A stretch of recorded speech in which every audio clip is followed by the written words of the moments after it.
to be honest, don't really know what I'm doing. He was often a player that I would buy on Football Manager. It's already a terrible reason. From Jon Snow, Matt puts Dan's wardrobe to shame. You know nothing, Jon Snow. Look at him, the cat that got the cream. Ian Taylor said it was the worst thing he'd ever seen in his life. Monk really is, I know he's manager. What kind of say is that? Gary Monk. 5 out of 10. I haven't finished yet. I cannot believe Gabriel Bonner-Horst. That's crazy, That's isn't terrible. it? Yeah, we may well have lost listeners early doors again with a long-winded intro. Go, shoot. Hello, welcome to the Villa View podcast with Tom Julian on my right and myself, Dan Bardell. We're back together. It does feel like a long time since we've done the podcast together. Well, it's obviously a long time for you. You had a little week off last week. Me and Chris Dolan, the best hair in podcasting, joined Chris Dolan. I've been working on that. You've even just criticised your own hair before we came on. Bang average today. It's not good. 4 out of 10. It's not good. This is the kind of word Max Roberts would use to describe your hair. It's a dead haircut, a dead trim. That's how I'd describe your hair. It's just a nothing haircut, isn't it? There's nothing going on. The fact you know that is bad. I don't need to convince anybody. Okay. I'm happy with it. It does the job. Chris Dolan, thank you for stepping in last week. Dan, you were supposed to go to Centre Parks. Didn't quite happen. No, I'd be surprised to learn there was a rabbit disaster, so I couldn't go. We couldn't go to Centre Parks because we had to look after the rabbits because she needed antibiotics 3 times a day. It was rabbit on rabbit violence, wasn't it? It was. There's been a bite from Chester on Esme. So we'll give him a suspension. The FA are going to have a look at it. Maybe give Chester a ban because that is unacceptable behaviour. Well, you just can't do that, especially when you look at the replays. I mean, there's no denying it. There's clear physical injury and something has to be done. Should probably move away from the rabbit start to the podcast. I did want to come on and say you and Dolan did well, but I've got to be honest and say that I did not listen to it or watch it. So it may have been good, it may have been bad. Let us know in the comments. I went through the comments actually, and there was a lot of positive comments. A few people questioning whether I should be allowed to do it again this week. But I think you've missed more than me over the course of the time we've been doing the podcast. We've missed 2 each, I think. Oh, is it 2-2? Yeah. Is it 2-2? I think my reasons have been better. You missed one due to an organisation. No. At one point. No, I was very, very busy at work. That was one, and then I was on holiday. You were on holiday twice, so okay. Well, we've got some problems in March when we're both away. Yeah, March gets a little bit sticky, but we'll work that one out nearer the time. I'm sure Dolan will step in. Lone podcast for Dolan, maybe. How's he going to get in?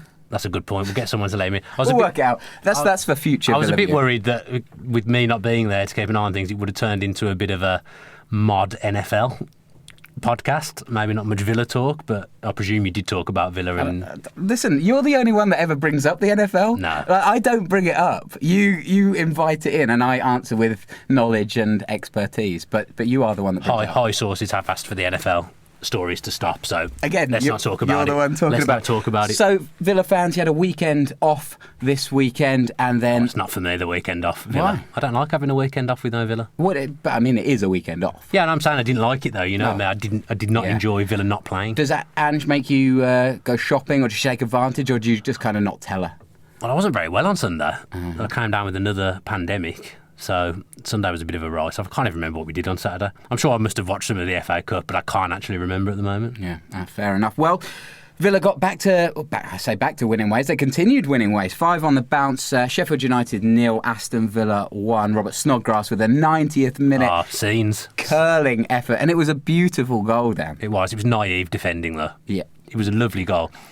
To be fair, actually, Onuma made a decent run in the build-up to take some men away initially, and then El Mohammadi did a great run off the board as well, which opened it up for Snodgrass a little bit. But I do think when Robert Snodgrass is on the ball, it's pretty obvious he's going to come on his left foot and try and get a shot away. So from that respect, I didn't think the defending was great, but a lovely, lovely finish. Oh, absolutely. It's just beautiful to see when he you can tell, like you say, you can kind of tell when it's coming because he kind of looks up, touches it inside, and the precision finish. It was unsavable, and a bit like Jack Grealish earlier on in the game.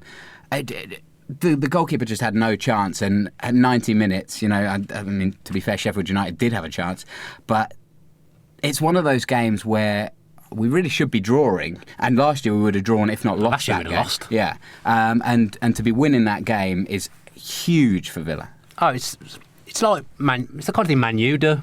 When they're on a run, they just keep winning games. They keep winning, finding a way of winning. They'll score late, and win the game, and that's what we've done. And it's a sign of a good team when you win, having not been at your best. And that was a tough game. Sheffield United are a very combative. Yeah, combative. As soon as I had that word formulating in my head, I was saying to myself, "Don't use it because you don't know how to say it," but it still came out. Yeah, they gave us a tough game, a real tough game, and they were very unlucky not to take something from that game because they were good. They were a good team. They've given us 2 good games, and Chris Wilder's done an unbelievable job. They're probably manager of the year, I'd say.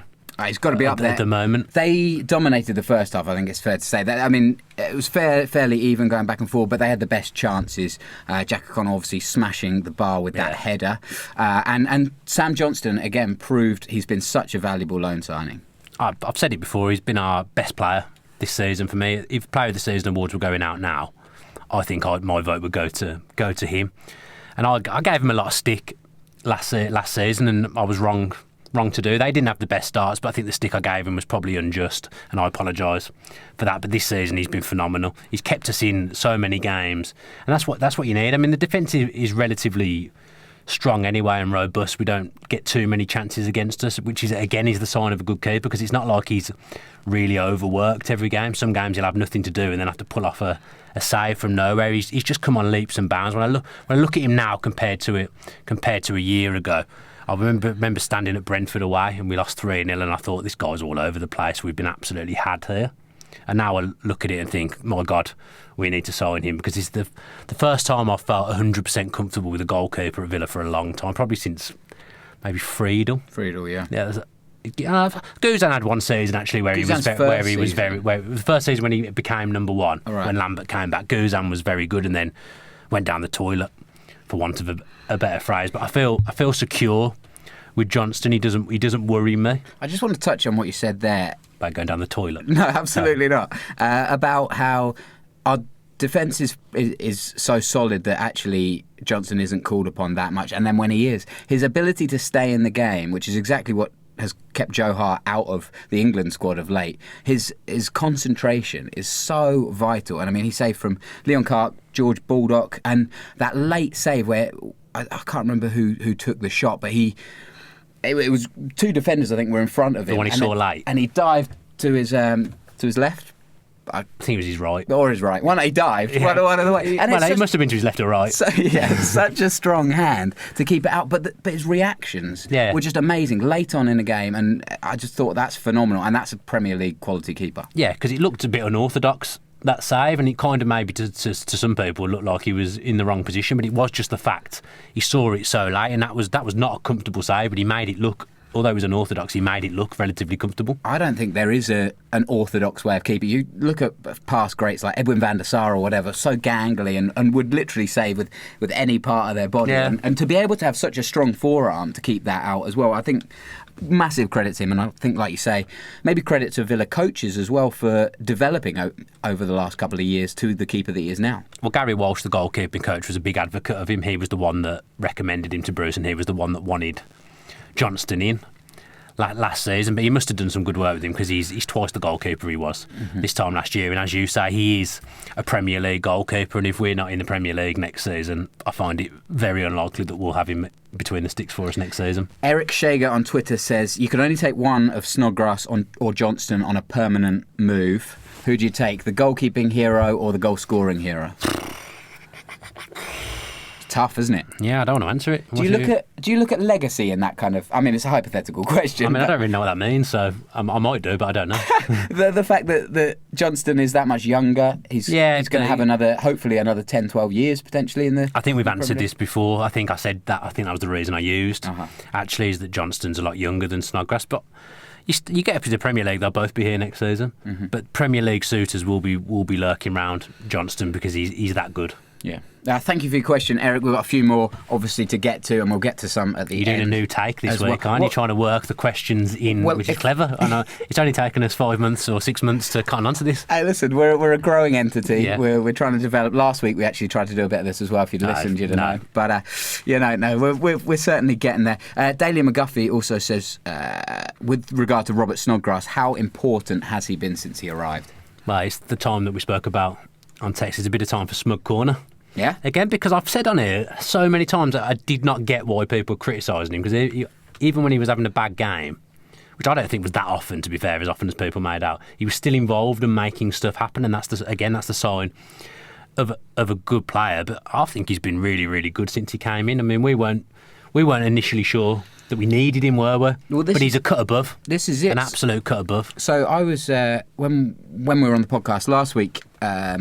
Chris and I were talking about him, and Chris was obviously waxing lyrical about how good Snodgrass has been, and there was no way I was going to disagree with that. No. But I did say, I'm not sure what I said at the time in August. I'm not sure where he fits here, because we seem to have built. We've got a lot of experienced players. We've got young players coming through. I don't want Snodgrass to kind of stop any of them developing.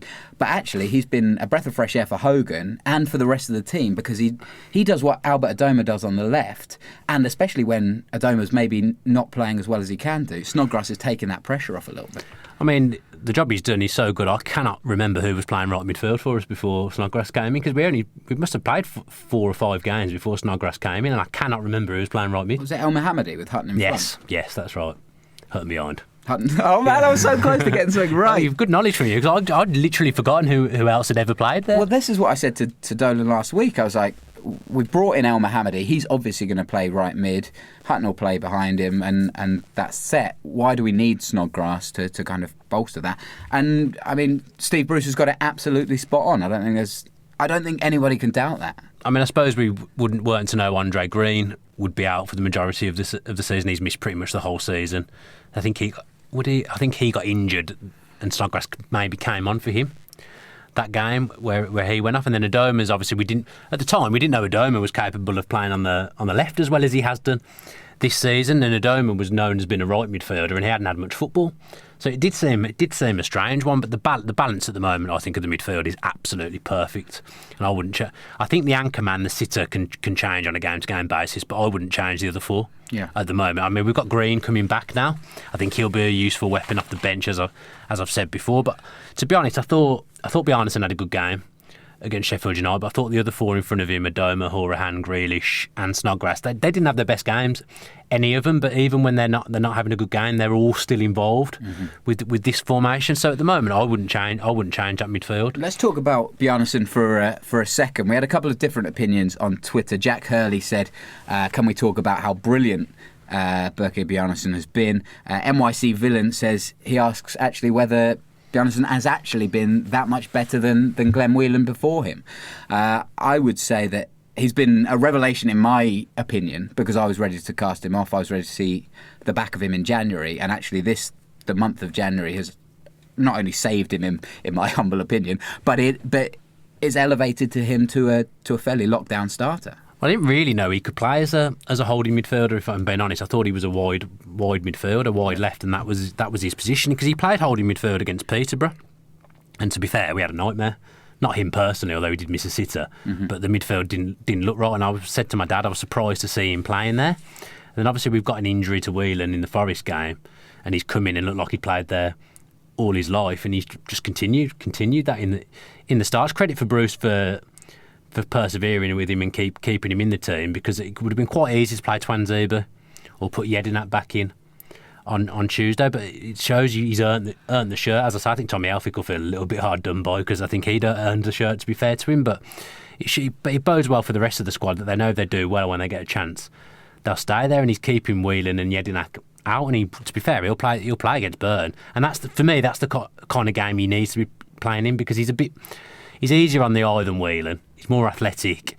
His passing's pretty good, and he's strong.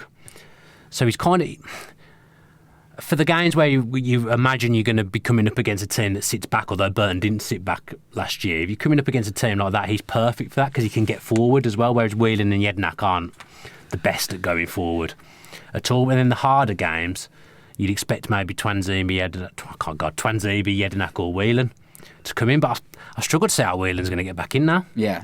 If I'm being honest, because Twanzebe's been brought in to play, and he ain't going to play centre back. Yeah. I wouldn't have thought he's going to play right back. So that anchorman role's his position. Well, he's got to win that first, though, hasn't he? Yeah. But he'll have something built in where he'll have to play a certain amount of games, I'm sure of it. Otherwise, Man U wouldn't have sent him here. And we're going to come on to Lewis Grabban. Like, I see that loan as a different kettle of fish. He's an older player. I don't see that he necessarily has to play every week. Bournemouth won't have built something like that into into that deal. But Twanzebe will, I'm sure, have to take part in a high number of games. At some point, I want to talk. Maybe we can get in touch with John Gregory or somebody like this. I want to talk about how loan deals are set up. Whether you can say this player has to play, otherwise you have to pay a set fee or stuff. I'd really like to get to the bottom of that, because at the moment we talk about how, like Onoma, Twanzebe, they come over and they have to play. To me, it's a form thing. He's come in to play, that's fine. But if you can't get in because Bjarnason's playing too well or Grealish is playing too well, whatever, then you can't get in, and you can't change your team. I agree with that. Just to suit a loan deal. I mean, I wouldn't say it'll be built into his contract that he has to play a certain amount of games, but there'll be a gentleman's agreement. There'll be some kind of verbal that Bruce will have said to Mourinho he'll play an X amount of games for me, because otherwise Mourinho wouldn't have sent him there. Yep. To be fair, they could have done with him last night. They looked all over the place at the back. My boss is a Man U season ticket holder, and he said that was one of the worst performances he's seen from Man U for years. They started off quite well, but then by the time the second goal went in, they were finished and all over the place. Join us for the Manchester United podcast straight after this one. It was relevant to transit. Yeah, to be fair, you're saying about asking John Gregory. I don't know whether John would know, because loans were different in those when he was managing. Now, I'll ask Ian Taylor. And he's got friends. Ian Taylor will know. We'll ask him. Okay. Well, you ask whoever your high-profile friend is available at the time. The bench was a big talking point on Twitter last night, Dan. A lot of people saying that it was a bit too negative, a bit too... maybe a couple of players that don't have a future at Villa long-term. What do you think about that?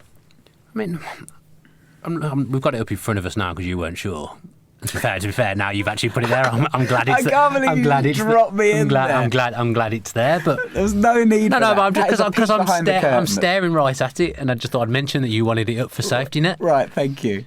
So you've got Taylor there as the left back, full back cover. That's fine. Twanzebe's there as a centre back rather than a midfielder on that bench. If I was going into war, I would not want you. No, don't take me. You would chuck me straight into. Obviously, you got Bunn as a goalkeeper, so that's a given, and Davis as the striker. Onoma and attacking midfielders, that's 5. Having both Jedinak and Whelan on there would be the one you question, because Andre Green, I believe, travelled with the squad, and so did Lansbury, because we've seen on social media that they were there. So from that perspective, you'd have probably thought Lansbury for either Whelan or Jedinak would have made more sense, but I don't know, there'd be a reason for it. I just don't know what it is. I was listening to TalkSport before the game, and Twanzebe was due to play, actually. Like Bruce said that he wanted to give him a run out. Obviously, the game was so close. That kind of that affects things as well. Yeah. But it is a negative, not a negative, but a defensive looking. I don't know. I don't think it's as bad as people are making out. I think people are looking at it there and saying Twanzebe, Jedinak, Whelan. That's 3 defensive midfielders, but Twanzebe's there as the centre half. So I think the only one is having both Jedinak and Whelan on there over Lansbury. That would be the one. Jedinak's your natural centre half after his last outing there, isn't it? I don't ever want to see. I love Jedinak, but I do not ever want to see him at centre half again. So, especially not left centre half. Anything else you want to bring out from that game? I think I've pretty much covered what I want. I was surprised Davies didn't come on earlier. I thought it was a tough night for Hogan as well. No service really. Mm-hmm. Up against the back 3 for Hogan, I thought it was hard work, because it's more difficult to get in behind a back 3, and then the wing backs tucking in as well. So it's more difficult for him to play his game. Yeah. I'd have thought Davies would have come on earlier, because he can hold the ball up even against 3 centre backs. He can still do that job. So I was surprised at that. But like I say, I don't think any of the outfielders, apart from maybe Chester and Terry, had their best game, but we've come away with one of our best results of the season, in my opinion, so there's no complaints. Yes. And Steve Bruce deserves a lot of credit. Obviously, I don't know what's going on with his family, but there's some family difficulties, something wrong with his mum, so he must have had other things on his mind, in all fairness, but he still made it to the game and given his all for Villa, so I think he deserves some credit as well. I hope his mum gets better soon. Yeah, and a very valuable 3 points as well that Steve Bruce presided over. The second most important game on the Tuesday night, Millwall 0, Derby County 0, which there's only 1 point between us and automatic promotion now, Dan. Yeah, closest we've been. This time a month ago, it was all doom and gloom. Now maybe 6 weeks ago, it was looking pretty drab. Now we're a point off the automatics, and we're flying. You look at the form table. We are the informed team, and we're charging up that table.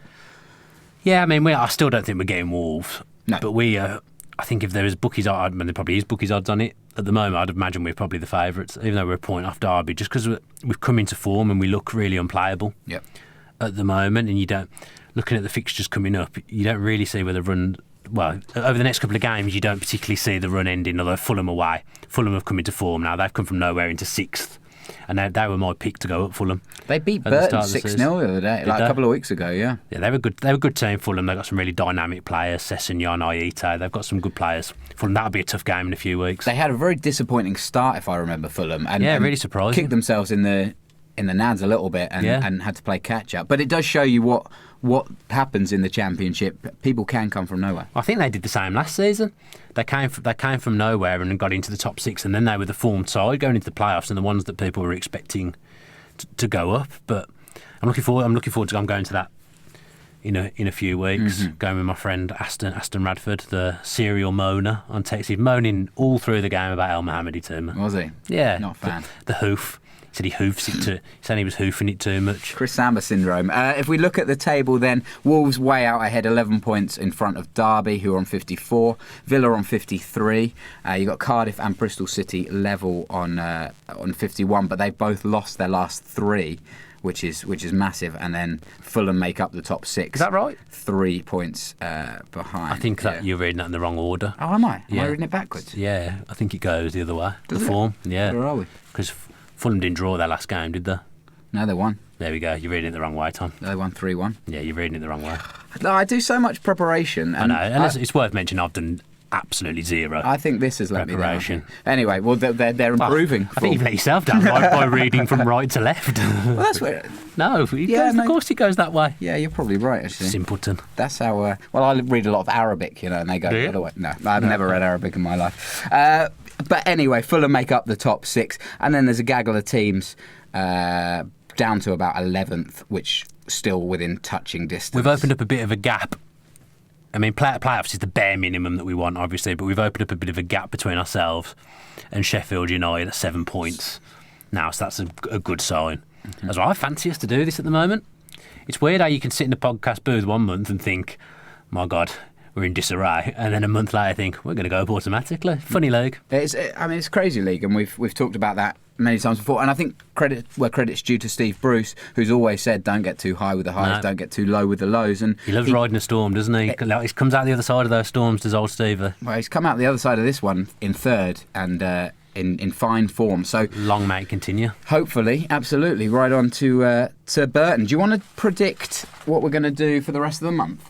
Oh, why not? I'm just realising now. Did you look at how we did last month? No. Oh. I never do. But that's the kind of the fun of it. We never realise. So there's no point doing it if we're not going to look back. Well, shall I mean, I say this every month, but shall I definitely keep a track? Yes. No, to be honest, I don't think either of us predicted a full sweep in January. No. I wouldn't have done. Because we did it after the Bristol City game. I think I had us to draw at Sheffield United. Oh, no, I think I might have had us to draw at Forest, actually. So, yeah. I mean, I can't remember. Let's look. I could have done anything, actually. I don't know why I kept going on about that. Yeah. And I kept it going as well. Yeah, you did. Naive. Good job. Right, let's look at February then. So we start off on Saturday at home to Burton. What are you feeling there? Win. But we can't afford to take them lightly because they put in one of the best performances I've seen at Villa Park last season against us. Burton. I mean, I know they're bottom of the league, and they weren't bottom of the league at this stage last season. But they came to Villa Park on Boxing Day and played us off the park last year. Or the year before, 2016, and we were lucky to win that game. So we can't underestimate them because they'll be up for it. It'll be like a cup final for them. Got a couple of old adage. Got a couple of new loan signings as well, which we'll obviously Darren talk Bent, about. haven't they? Yeah, about in the preview, which is a little tease there for you. All right, next up on the Sunday is the big one: Aston Villa v Birmingham. What do you think there? I'm not going to sit here and predict anything other than 3 points against Birmingham. To be fair. All right. But they've come into a bit of form, haven't they? Just as that game's coming up. They beat Sunderland, I think, at the weekend. Well, to be fair, that's not. Me and you could probably beat Sunderland on our own. I think Sunderland. Sunderland's still terrible. Fulham. You just assumed because Chris Coleman was there, they picked up. No, I'm not a particularly big Chris Coleman fan. Oh, okay. I think he's riding a wave of national team boss that, you know. I bet James Chester and Neil Taylor are fans. Sure, good, Yeah. good for them. All right, then we've got Fulham away in London town on the 17th. I'm going, so that always makes me iffy about away games because I think I've only seen us win 3 times away in my life, which is appalling, and I've been to a fair few away grounds. I don't know, we won at QPR, didn't we? That's 4. I'm on 4 now. I'm going to put defeat. I don't want to say that, but I'm going to put defeat. I think that'll be a really hard game, and I think they're going to be flying. And I just think eventually we will lose. So I'll go lose for that one, but hopefully I'm wrong. Okay, I am going to go with the same logic as you. That we can't just keep winning. So I'm going to go with a draw there, a spirited draw. Yeah. And then finally, to round off the month... no, not to round off the month, sorry. Aston Villa on Tuesday night, Tuesday the 20th, at home to Preston North End. I better get some annual leave in for that one. Win. Win for you, Danny boy. Yeah, I think a win there. Like we've got to carry on pushing. I've still got some unbeaten here, and then Sheffield Wednesday to round off the month on Saturday the 24th away. Win. A win. Yeah. Why? Because I don't think they're in a very good season, and their new manager's not really lifted them. Not really got that new manager bounce going yet. They've not been scoring too many under him, if my memory serves me correctly. So, yeah, we'll lose one, but I think we'll win the others. Okay, I've gone for a draw. So, another unbeaten month in February. To be fair, there's probably 1 month we didn't predict an unbeaten month. In fact, it's happened. Yeah, hasn't it? True. You look at this on the face of it, and I think there was a comment here that I didn't pick up about complacency, where you've got Burton, Birmingham, Preston, and Sheffield Wednesday, who are all in the bottom 8. Presume so. And then Fulham, who are obviously pushing, but we have to win, or we have to compete with. We have to win, though. But that's a really important game in that run, and hopefully we don't look beyond. I mean, you don't look beyond Birmingham anyway. No. So, and then you've got Fulham, and then we'll know. I mean, to be honest, Fulham away is probably the toughest game we've got left this season. I'd say that's probably tougher than Wolves at home. Fulham away, I think that'll be a really, really hard game at the Craven Cottage. Wolves? March the 10th. Okay. So I think that's our hardest game. But we sit here and do predictions now, but anything can happen. We could play Burton on Saturday and John Terry and James Chester get injured. And then suddenly you're thinking, oh my God. A lot of things change, don't they? So we can make these predictions now, but I do think the lads are on it at the moment. They're absolutely on it, and they're 100% driven that they want to get promoted, and they want to get it automatically. They don't want to be messing around in the playoffs. You can see there's that real team spirit, and there is a desire within that team at the moment. You have to look at the celebrations when Snod-class scored. They were all loving it. There's a real team ethic there now. This is the best spirit we've had at Villa for a long time. I always love it when Snodgrass scores because he's so emotional, isn't he? And he's just properly roars with passion. And yeah, no, I'm excited. I'm excited to see what we can do. And like you say, if they're training hard, working hard, it's written down finally. I don't know. You can't. I mean, you can't really see it. Oh, no, you can. And you definitely can't see it if you're listening. Yeah, you definitely can't see it if you're listening. But let us know your predictions for February. We'll try and keep a bit of a better track this month. We're still learning in the podcast world, aren't we? Always learning. So I'm still learning with everything. Chrissy Dolan will have made his predictions 3 points every game. Yeah, without a doubt. No doubt about that. That man oozes confidence. He should be behind the scenes at Villa doing something because that man oozes confidence. Do you think? PR, yeah, he'd be good at PR. Yeah. Got a lot of contacts. He used to be in the PR game, didn't he? I don't got a clue. He should be in the PR game. Yeah, he should be. You're not wrong. All right, what should we talk about now? Let's talk about the end of the transfer window. Yeah. So a last-minute move for Lewis Grabban. He arrives from Bournemouth. Happy with that? It seems a bit weird to say I'm not because I'm not unhappy with it. I just kind of I don't know whether I feel like it's a bit of a in case of emergency because I think it'd be harsh to drop Hogan now. Davis is still very raw, but he's more than capable of playing, and he's made players play better at times when he's been in the team. But then I think the guy scored 12 goals at an absolutely rotten Sunderland side, and he's obviously a good player at this level. So I think it's a safety net signing. Is that the right way of putting it? I love it.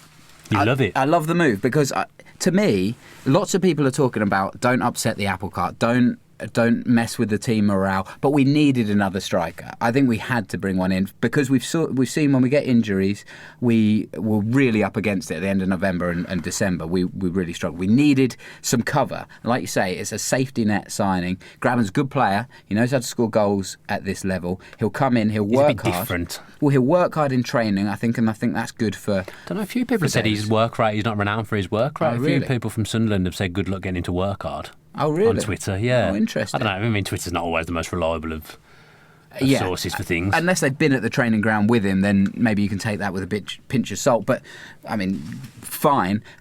But he provides a little bit of competition at least, whether he's working hard or not. If he comes on and he scores a goal or two, that competition breeds competition, let's say.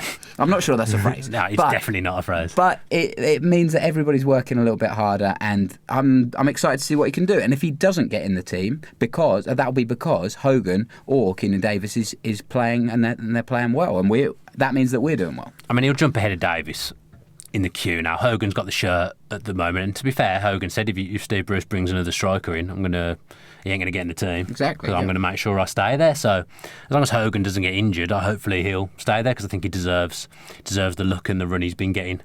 And it's actually not even luck, is it, that he's scoring? He's worked hard and kept his head down, and he deserves everything that's happening to him over the last month or so, Hogan. But you do need different players for different games.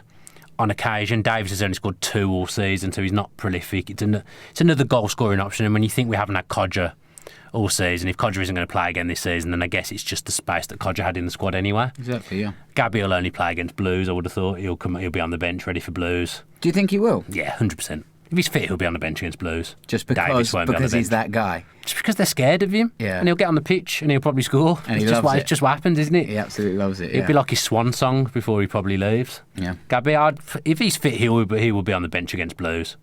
Fair. Gabby and Graben on the bench. I hope that answers your question. Nat Machine, who says, where does Graben fit? There'll be no obligation to play him, like I was saying earlier. Yeah. It's not like a Twanzebe loan. It's a different kind of loan. Yeah. We do what we want. Bournemouth don't really want him, I don't think. Otherwise, he'd still be there. That's exactly what I was trying to say, and you said it much more eloquently than me. And at Villa First says, is he the right striker for Villa? I think he is because of the reasons that you just said. I've not seen loads of him, so for me, I don't really know what type of striker he is. But not technically even, but just the way he fits into the team. I think he's the guy. I think he's a decent hold-up player. I don't know how good he's scored goals at this level. He's got a bit of pace. He's not rapid, but he's got a bit of pace. I mean, to be fair, it's a big opportunity for him. This is by far the biggest club he's ever played for. I mean, I think he was at Reading on loan last season. He's played for Norwich, Sunderland, Bournemouth. So I think really this is the biggest club he's been at. Like, probably a chance that he may not have thought would come in his career to play for a club like Villa. So maybe it'll be a case of, I'm going to work hard to make sure I stay here. I want to stay at a club like this. This is like nothing I've ever experienced before. And we saw Tommy Elphick leave the club. He's off to Reading. He's played for him, hasn't he? Came on. Yes, indeed. Good move for the player personally. Maybe not so much for Villa, in your humble opinion. Deserves a move. You let him go with you. You don't want him to go because I think he's been a good backup for us over the last month. And actually, he helped start this run because we were terrible. December, and he came in for a couple of games and really steadied us. We kept a few clean sheets, so fair play to him because he's never sulked. Hasn't gone anywhere near as well as he would have liked it to for him at Villa, but he's never complained. He's been a good egg in the dressing room. You imagine even when he's not playing, he's still G'ing people up. He's been a good pro, so he goes with my best wishes. I don't think he'll play for Villa. Actually, I say that. To be fair, if we don't go up, maybe he will play. Yeah. Maybe he will play for Villa again, but he needs to play football. It's not fair on him to just rot at Villa. And in a different world, he would have been a starter at Villa in this team, wouldn't he? I mean, John Terry came in and usurped everybody, but if we hadn't had John Terry, Tommy Elphick likely to be the man that would have partnered Jimmy Chester. I don't know. I think the worst thing that happened to him was he got injured when Bruce first came, and then Nathan Baker came in for him, and to be honest, you're right. Baker played better than Elphick did. Elphick didn't settle. I don't know whether the expectation of being captain at a club like Villa was too much for him. It's probably not that. But he never showed his best last season, to be fair to him, and Baker and Chester was a better partnership, so they stayed in the team when fit, and then every time Elphick came back in, we ended up losing. So it hasn't worked out for him, but sometimes it's through no one's fault. Sometimes those things just happen in football. I missed a tweet earlier. Gherkin Keg. Great name. Which is his actual name is Kev J, which is slightly weird for me. He likes a gherkin, I imagine. That's my dad's name, Kev J. What, Gherkin Kev? No, Gherkin Kev. Yeah. Gherkin Keg. Oh, sorry. Yeah. So maybe he likes gherkins and beer. Yeah. Anyway, Kev J is my dad. Anyway, not the same guy. Controversial, but I'd start Grabban based on how he played against us at Villa Park. Would this upset the apple cart? I wouldn't bring him straight in, would you? I don't recall him having a great game. I can't remember if he scored, even if he scored or not. I know someone scored for Sunderland, but I can't remember whether it was him. But I don't remember thinking, oh, this guy's useful. I must admit, I meant to try and recap the highlights, but I didn't have time. No. I'm too busy making notes. He ain't going to go straight in. He's not going to get in over Hogan at the moment. Yeah. The guy scored 4 in 4. It'd be stupid to drop Hogan now. A couple of people on Twitter mentioning our Villa's use of the loan market. Matt Schwab says, do we have too many loanees? And Buren Gowrie actually says, are loans the key to the Championship? He kind of highlights that's a good point. Huddersfield as the previous example from last year. How do you think Villa's loan system has worked so far? Well, bearing in mind that 2 of our best players are both on loan. Well, we didn't really utilise it fully last season, and then I remember Tammy Abraham was on loan at Bristol City, absolutely banging the goals, and then people were saying, oh, we should utilise the loan market. And now we have utilised it, people are saying, oh, it's a bit risky. Used it too much? Yeah, so maybe there is a happy medium. Maybe that's the answer. Maybe there is a happy medium somewhere in the middle. But you think about it, the loan players that we've brought in so far have made a big difference. In Johnston and Snodgrass would be lower down in the table without them. So we've used it well. Hopefully Twanzebe can come in and make an impact. Same with Grabban. And then is that too many loans? 4? Is it just the 4 we've got on loan? Recap them. Onoma. Oh, Onoma as well, 5. I think it's just part and parcel of being in the Championship, and it's part and parcel of fair play for Villa because we can't afford to bring these kinds of players in permanently. So if we can get a better player on loan than what we already have for the season and we want to go up, you're going to do it, aren't you? A lot of games as well, you've got to remember. And we've got some youngsters in there as well. And some of these loan moves were brought in when we had injuries as well, so it's kind of bringing in cover for Grealish and that kind of thing. Yeah, if Codger's fit, we don't bring in Grabban. Elphic's gone, so we've brought in Twanzebe, although we think he'll play a different position and be a different kind of option because of his athleticism. But we didn't know Bjarnason was going to, when we signed Twanzebe, we didn't know Bjarnason was going to come in and play well in the holding role. So it's all these things, but I think it's probably better to have more players than not have enough, isn't it? How well do you think this season would have panned out if Codger had been fit? Like if he hadn't got injured? Because obviously we wouldn't have seen Hogan kind of come to the fore. I don't know if Codger brings out the best in Snodgrass potentially. How well, we won't know because we've not seen it. Yeah. But Hogan's only come to the fore in the last month or so. As I said, there's a lot of months been played before that where perhaps where the strikers weren't scoring goals. I mean, Davis came in at a time when we were struggling and made the midfielders better. I still think Codger's better on the wing. That's a bit of a. I don't think many people will agree with that, but I still think he's had his better games. He had a stage last season where he played as a lone forward and went on a good run of scoring towards the end of the season, but I still think his better performances came on the wing.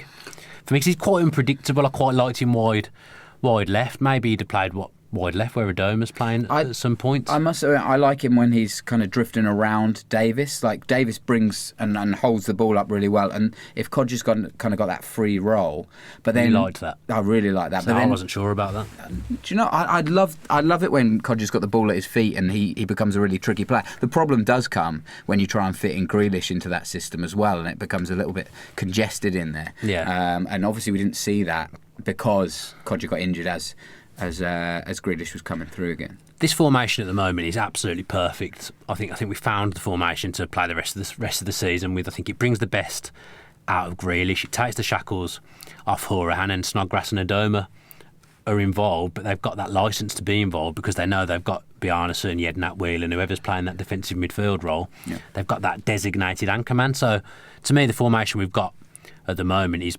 perfect. And Grealish isn't really playing as a number 10. He's playing as a central midfielder, and him and Horahan are. If you notice, sometimes when Horahan goes forward, Grealish just sits on the edge of the box and doesn't bomb forward. Yep. As much as there's some good stuff going on in that midfield, some good partnerships, some good link-up play. I think that with that formation, I don't know whose idea it was, but change to that formation has perhaps that's the thing that's got us up the league, I think. To finish the transfer window chat, Paul Tipton says, seemingly no interest in our players. Why was that? Good management or because other teams don't rate our players? Don't know. That's an interesting question, isn't it? Because we're the form team, and yet nobody seemed to be particularly fighting over Hurahan or others, you know? I mean, I think there's some players who you just know they wouldn't leave. Yeah, like Grealish, for example, players like that. But Hurahan, you might have been able to turn his head potentially. Nah. I don't think so. Chester's the one, because I watch the Premier League. Yeah, okay. I probably still watch more Premier League than I do Championship. But there's some terrible centre halves in the Premier League, and I look at James Chester and I think he's a top 10 Premier League centre half in my opinion. Chester, he's he's been a phenomenal signing for me, and I think I'm surprised no one's took a punt at that, because the teams in the Premier League have certainly got the money to come in and make a £15 million bid, £20 million bid for some. I made £20 million. Maybe I'm over-egging it a bit, but the prices are crazy at the moment, especially for British players. Yeah, and I look at some of the teams and their centre halves, and I think they're not as good as James Chester. I don't know what it is. Maybe they just know that the players are happy. Yeah. At Villa, I mean, it's a lot to do with maybe agents talk. Maybe someone approach. I mean, this is complete hearsay. Maybe someone approaches James Chester's agent and sounds him out and says, "Would he be interested in a move?" And he just goes, "No, he's happy at Villa." Yeah. Might be that simple. I don't know. I think it's a good question. But other than that, I mean, who are people thinking that they're going to come in for? Hurahan would be the other one. Maybe because so many of our teams on loan. Adoma, especially after his start to the season.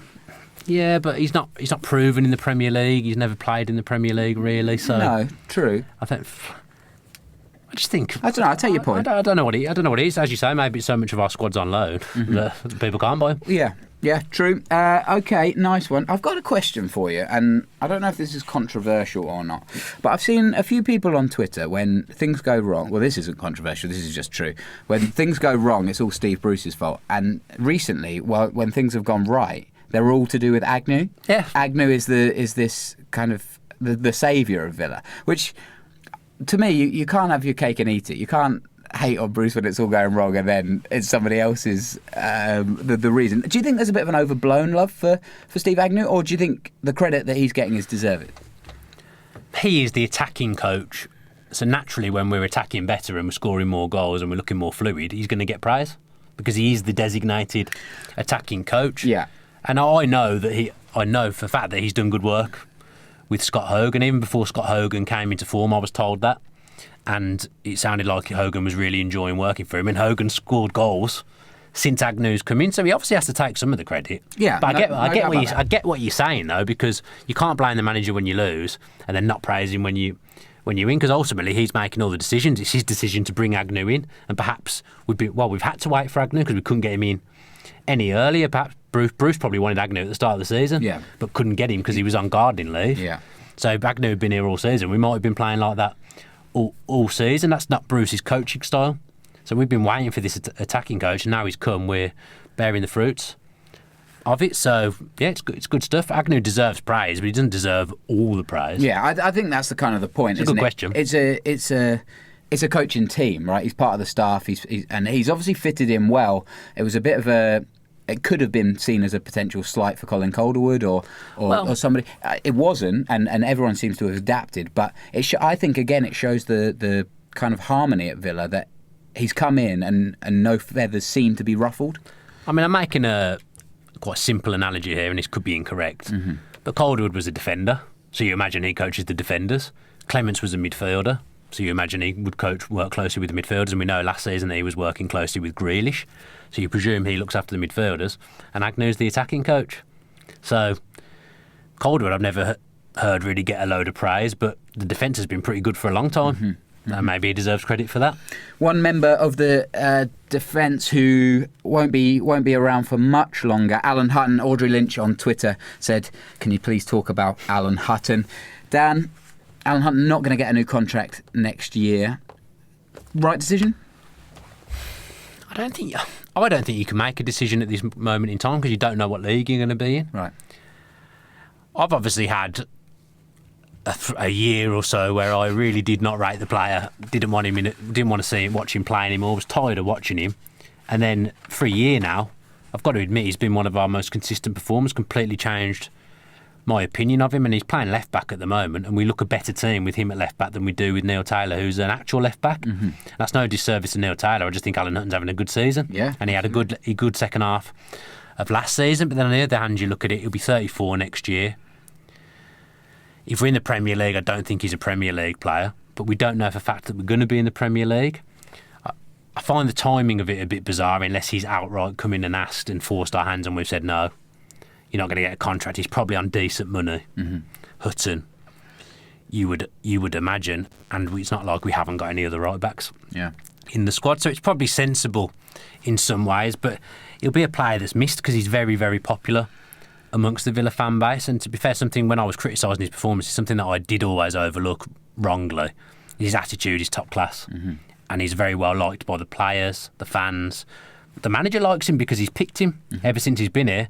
Every time you thought Hutton was finished, he found his way back in the team. So the man was in the bomb squad for 2 years, and then he came back into the team in Lambert's final season. So his resilience is absolutely unbelievable. I mean, I had to do an apology letter to him last season. He played so well. I did always say if he scored, I said last season if he got a goal, I'd get a shirt with his name on. He got close on the back, and he did come close a few times. I think if he scored this season, I'd have to do it. Yeah. As well, I'd feel like I had to. It's a bit of a cult one, isn't it, where you can wear it in kind of 10-year time and people will still appreciate it. He's one of those players, I mean, I've not met many of the players that play for Villa at the moment. He's one of those players, there's probably no way he even knows who I am or even watches the Villa View, but I'd love to just go up to him and apologise and just say I was completely wrong about you. Yeah. Because I was wrong. Where do you think he'll kind of... If he doesn't stay at Villa, say hypothetically we go up, do you think he'd maybe stay in the Championship or back to Rangers potentially? He could get a Championship move. Yeah. He's still you tell you what, he gets around for a 33-year-old. He's very, very athletic and he's still very quick. Mm-hmm. I've heard a couple of Villa players say he's the quickest at the club. Wow. In the past, he's pretty quick. Yeah. Hutton. I'm not convinced he always knows where he's going when he's running, but he's very, very quick and very athletic. I'd imagine he'll go back to Rangers. That would be if I had to have a guess. Yeah. It would be that, but he could do a job for a team in the Championship for sure. There was a Championship team Wednesday. after him at the start of the season, wasn't there? Sheffield Wednesday, yeah. Yeah. It's sad for me because I've never rated the guy, and then as I've started to grow a fondness and an affiliation with him, he's going to go. You've had about 14 months with him, haven't you? It's been a good 14 months. To appreciate it. I even sing the song now. I never used to sing the song. Yeah. I sing it now. The good thing is that because I come on here now and I've praised him for a year, I'd have that annoying thing where every time he did something good, I had my dad nudging me. I used to do my head in. Was your dad always like, yeah, this is a great player? Otherwise, you can't get away with that, Dad. My dad, he sits on the fence. he never has a strong opinion on anything. And then if I ever get something wrong, he seems to lap it up. He does have a strong opinion on who his favourite Villa View podcast is. Yeah, he's a big fan of Dolan. He's a big fan of Dolan. Very nice. Should we go on to some comments? Yes, Thomas. Okay, right, let's go on.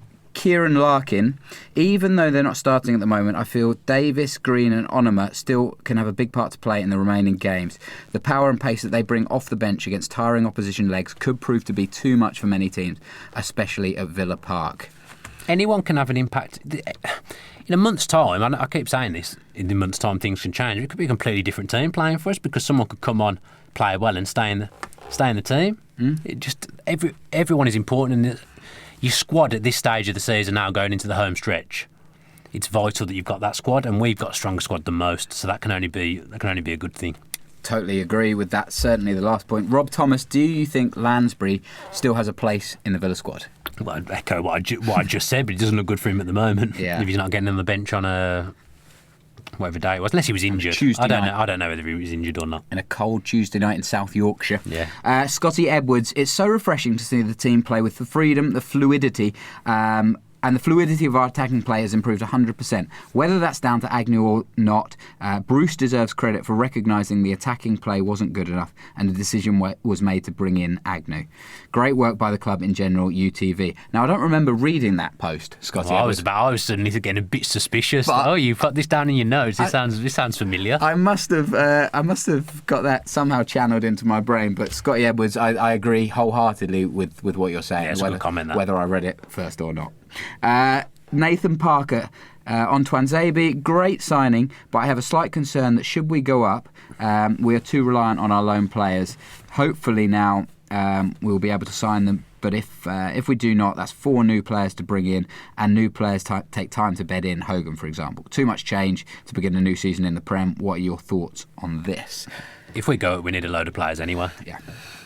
There's the people that are in the team, and the majority of that bench at the moment would all play a part in a Premier League squad.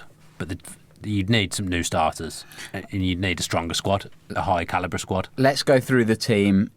And we're going to take out the loan signing. Let's say, for argument's sake, you lose all your loan signings, right? So we need a new goalkeeper. Yeah.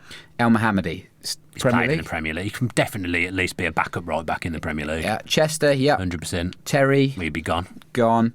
Hutton. Well, it looks like he'll be gone. Gone. Bjarnason. Tough. I think there's more to come from Bjarnason. I think he's played at a high level for Iceland and been a good player. I just still don't think we've seen the best of Bjarnason. So there's nothing to... Okay, so he stays. I don't think you can say that he wouldn't be part of a squad in the Premier League. Okay, he stays. Snodgrass? Yeah, Prem player. But he's on loan, so he's out, according to the rules. Hurahan? Yeah, I think he could play in the Prem. Grealish? Prem player, yeah. Adoma? I think he could. Again, I think he could form part of a Premier League squad. I think he's going to be a good Premier League player. He's old. I think he's... Is he older than I must think be coming he up to 30, Adoma. And Scotty Hogan? Again, I think he could be in the Premier League squad. Mm-hmm. Okay, interesting. And then on the bench there, you've got Taylor. He's played in the Prem. Yeah, Whelan, 34 by that point. He's got a 2-year contract, so he'll probably be here. It'd be, yeah. Jedinak, again, similar to Whelan in that stage. I don't think I'd want them both in a Premier League squad. Mark Bunn. He's out of contract. He'll be gone at the end of the season. Keenan Davis. So Keenan Davis will maybe Bunn won't be gone because Jed Steer's injured, and if Johnston goes, maybe Bunn will get another contract. Yeah. So you're looking at a pretty big rebuild anyway. But I think even if you had that 18 there all stay, right, I think you'd still need 7-8 players. Mark Healy, we just started to play as a team, knowing how teammates played. I hope this signing of Graben does not interfere with our balance. UTV. Oh no, I think that's Twanzebe. That'd be Twanzebe. Yeah. You've got me saying Twanzebe now. I don't know whether it's Twanzebe or Twanzebe. A lot of people don't. Everybody, we've had. I've heard Twanzebe. I've heard someone exactly. say. I've seen about 6 different ways of pronouncing it. I'm going with Twanzebe. Let's just call him Axel. Because that's why. Someone said there straight away. There's a spelling error there. I'm ignoring all of that. Tom's not having that. Aston Bicknell, again on Twanzebe. Seen him play a few times for United. You've put me off now. Seen him play a few times for United and been impressed every time. Think he'll be an important player in the last 18 games. Who knows? If he performs well and helps us back to the Premier League, we may sign him on loan again next year to give him Prem experience. Here's hoping, UTV. That fits in with what I think. Yeah? Yeah, I think exactly the same. I honestly, how you guys remember that, when he played, is brilliant. Absolutely I'm the brilliant. football connoisseur, mate. Yeah? The football connoisseur. Yeah. Like the chicken connoisseur? Yeah, but football. Right, rather than chicken. I'm definitely not the chicken connoisseur. Jez Jackson, great left peg from Snoddy last night. This is on the preview video, but obviously after the game. Yeah, Dan Rolinson wanted people to do that. He wanted comments about the game on the preview. Oh, good. I can't remember whether I delivered that message. I think I was supposed to and didn't. Oh, right, okay. Fair enough. When would you have delivered it? You weren't on the preview. Last podcast I did, I was supposed to. Oh, what, like 2 weeks ago? Yeah, you definitely didn't. I didn't do it. That's the well, first you weren't here, time. mate, so you wouldn't know. Oh, well, I It was me and Dolan. Not the week before. I think it was. Let's not have an argument about it. I think it was. Maybe I'm wrong. Cyberdon Blue, I fully agree with Colin Calderwood's summary. It wasn't a great performance, but everybody dug in and worked hard. It's a sign of a good side when you struggle to get properly going, but still manage to come away with the 3 points. What a beauty to win it as well. As soon as Robert Snodgrass cut inside, I shouted at my telly, "Go on, Snoddy, top corner." My neighbours must have thought I was murdering someone when he did. Ha ha ha. There's no need to put the laughs in at the end. No joke about murder, mate. No.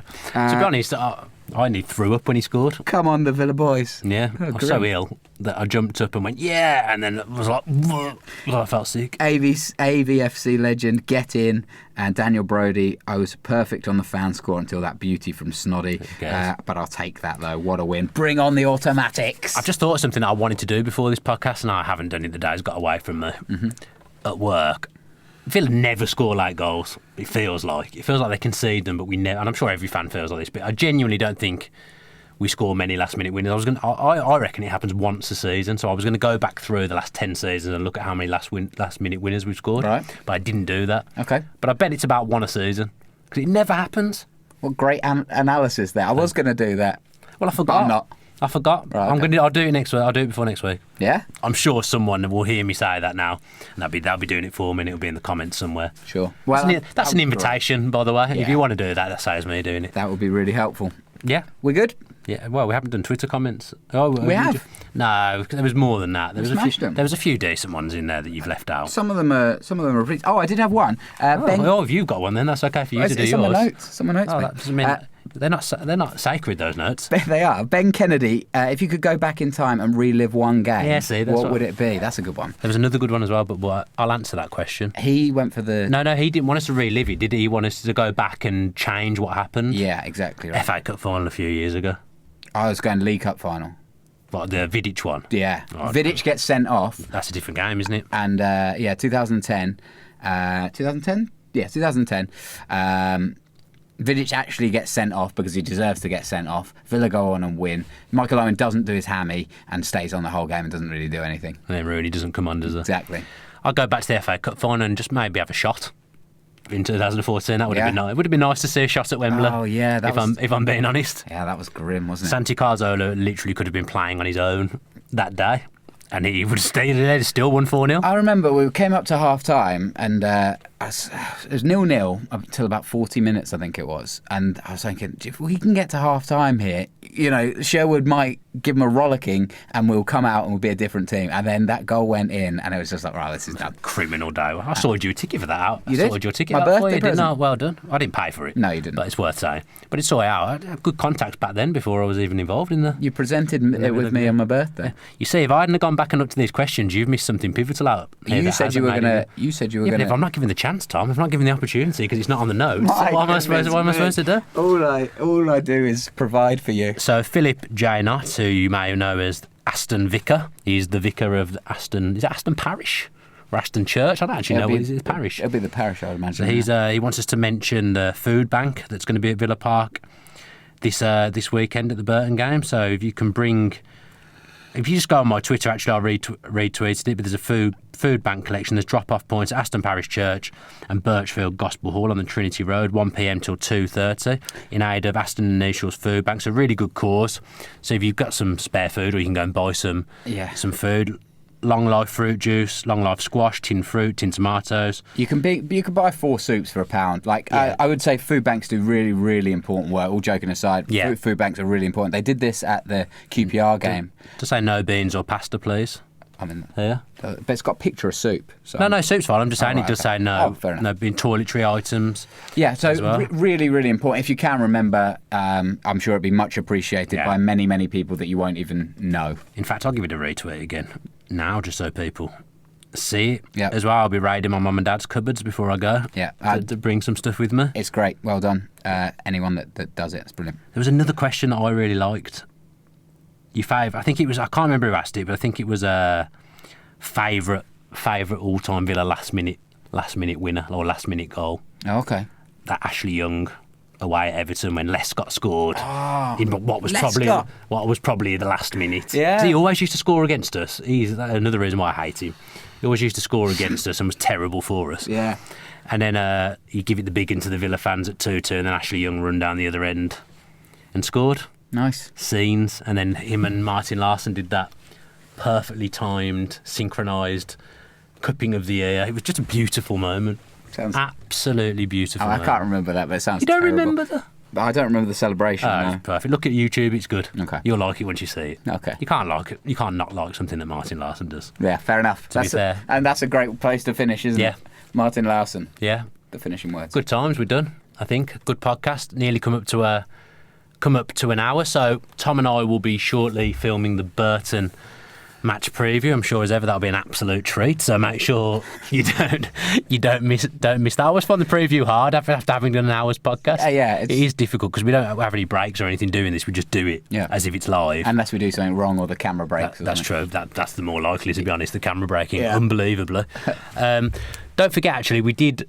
Well, Dan Rolinson, I didn't do anything actually except for a quick intro. But Dan Rolinson did turn our interview we did with John Gregory a year ago into a podcast, and that seemed to go down pretty well, especially Matty Stride, son of former Villa personnel Steve Stride, really enjoyed that being made into an hour and a half podcast. So we'll do the same in the future with the Ian Taylor and the Brian Little interviews as well. So let us know in the comments if you'd like to see that. So we've got they'll be available as audio podcasts soon, and John Gregory's is available now if you missed that being released. There'll also be fan cams on Saturday, which I presume I'll be doing. I can't see any reason why I wouldn't be doing that. So hopefully all the usual faces and some more. If you are new to fan cams, or you are at Villa Park and never come on fan cams before, then literally we don't turn anyone away. So if you want to turn up and give your opinion after the game, then we'll be outside the Holt unless it's raining and Dan Rolinson scurries off to under the Trinity Road stand. And yeah, we'll be back for a podcast at some point next week as well. Thanks ever so much for all the support you're giving the channel. We're creeping towards that 10,000 subscriber mark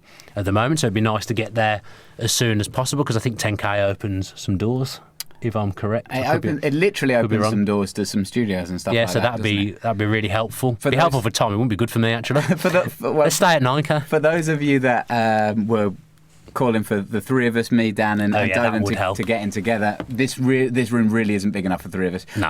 And it would be awesome to do that. So yeah, 10k. If you can spread the word, if you like it, share it, and comment on your iTunes reviews and all that kind of stuff, because it's massive for us, and we love doing it, and we do love doing it. We want to add in Dolan as well where we can. So yeah, if you and Dolan went on some kind of fitness regime like I have, then we might be able to get three of us in this booth. But you and Dolan are continuing the Christmas festivities. I just don't have time for it. You've got to make time for exercise. I'm a changed man. I am now. You've got to make time for the exercise and the health time. It's important. Yeah. Right, we'll leave it there. Health's very important. That's the final message from the Villa View podcast. Bit of a ramble at times, but thank you very much for tuning in. Stick with the channel, stick with the Villa, up the Villa. If you enjoyed that video, why not watch another? Click the video choices on screen now to go and watch them in full. Be sure to subscribe to the channel by clicking our logo there on the left. Easy peasy.